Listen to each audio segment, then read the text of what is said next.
Bonjour, je vous propose dans cette vidéo de vous partager le témoignage d'un avant-après de Madame V, pour sa confidentialité. C'est une cliente que j'ai reçue il y a 6 mois, une femme d'âge moyen qui est un petit peu dépassée par sa vie, par ses peurs, par son mental. Elle subit chaque jour l'impact de ses pensées conditionnées par son éducation et le monde dans lequel elle a évolué. Elle arrive pour un problème de genou, pas suffisamment grave pour être opérée, mais suffisamment pour l'empêcher de pratiquer son sport, défouloir, son besoin, le tennis. Elle est sujette aux crises d'angoisse et ne supporte pas l'arrêt imposé. C'est une pro de la résistance à ce qui est. Petit à petit, au fil de nos séances, elle va cheminer intérieurement, sans s'en rendre compte. Elle va apprendre à prendre soin de son principal outil de travail, son corps. Apprendre à respecter ses besoins, ses limites, les limites qu'il exige et les capacités qu'il lui octroie, sans lien de domination. Son corps hurle qu'il a besoin d'être vu, entendu, écouté, soigné. Elle résiste au début, mais son conditionnement de bonne élève l'aide à respecter les consignes que je lui donne. Chaque séance est un nouvel exercice, un nouvel apprentissage. Les étirements, les massages, les exercices de renforcement spécifiques qui demandent une grande concentration et une conscience du mouvement.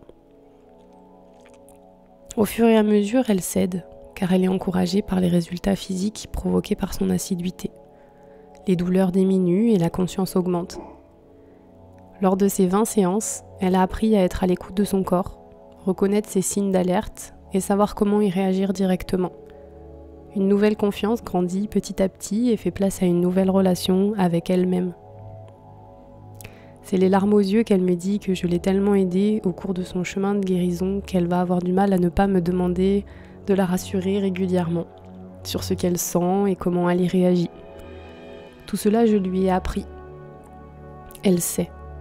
Elle doit maintenant se détacher de mon regard, de son illusion de ne pas savoir, pour ressentir profondément qu'elle a retrouvé le pouvoir sur sa santé. Ça fait un peu gourou qu'elle me dit. C'est vrai, je ne savais pas à quel point vous alliez m'aider. Vous êtes que kiné, vous ? Un sourire au coin de mes lèvres à vous. Non, j'aide les gens à retrouver leur puissance intérieure. C'est bien plus profond que juste accompagner un corps.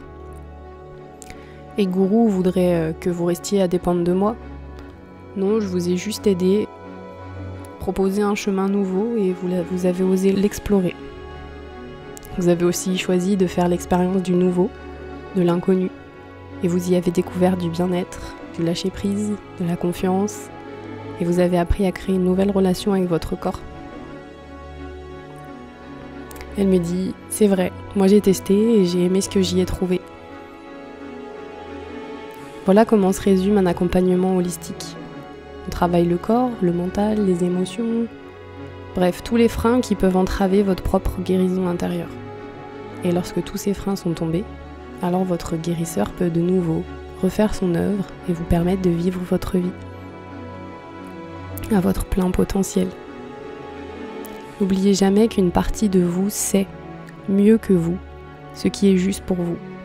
Parfois, elle va s'exprimer par votre corps en vous obligeant à vous occuper de lui. Aujourd'hui, Madame V a repris le tennis. Elle s'est éclatée. Elle a gagné son match de 3 heures sans penser une seule fois à son genou. Et non, le corps ne lui a pas fait payer derrière. Car elle sait maintenant réagir et s'occuper de lui pour qu'il puisse donner le meilleur d'elle. Elle s'est blessée à un moment où elle voulait absolument performer. Sauf que le chemin vers la performance lui a demandé de s'intéresser à son mental, à sa relation à son corps. Et jamais aucun grand sportif n'a négligé son corps pendant le sommet de sa carrière. Ils savent tous que c'est leur outil primordial, que sans lui, ils ne sont pas champions. Et ils savent aussi cultiver un mental d'acier. Ils savent réguler leurs émotions pour éviter qu'elles les enferment dans des schémas limitants. Nous pouvons tous créer une nouvelle relation avec notre corps. Il n'attend que ça de nous. Et vous ? Quelle est votre relation à votre corps ? Vous pensez qu'il vous limite ? Qu'il vous punit ? Ou qu'il est beau et vous le respectez ?